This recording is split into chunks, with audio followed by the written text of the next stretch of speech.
9 ans après, Hubert Oulay livre des secrets sur la chute de Laurent Gbagbo. Plus de détails après le générique.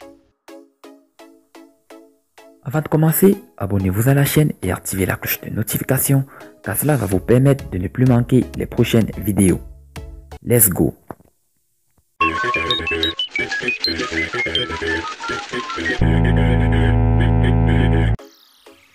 L'ex-ministre de la fonction publique Hubert Oulay a évoqué dans une interview récemment accordée aux confrères Le Nouveau Réveil le combat mené par Laurent Gbagbo, l'ancien chef d'État ivoirien durant ces 10 années de gouvernance. Le président du comité du contrôle du Front populaire ivoirien a indiqué n'avoir aucun regret quant au combat mené par l'ancien chef d'État ivoirien Laurent Gbagbo durant ces 10 années passées à la tête de l'État de Côte d'Ivoire. Nous n'avons pas de regrets, a laissé entendre l'ancien ministre de la fonction publique.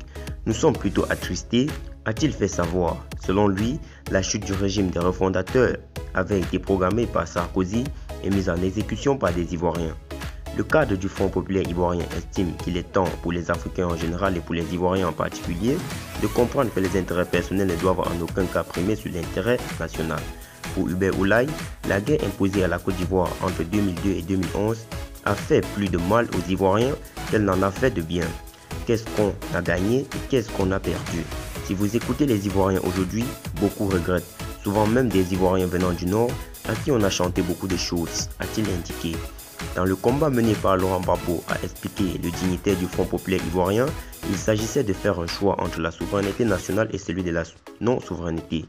Je ne dis pas qu'il faut être xénophobe, précise-t-il, mais il faut que dans tout ce que nous faisons en politique, les intérêts des Ivoiriens soient mis en avant, a poursuivi Hubert Oulay, indiquant qu'il est temps que chacun comprenne qu'il y a des valeurs sur lesquelles on devrait être exigeant et d'autres pour lesquelles on peut transiger.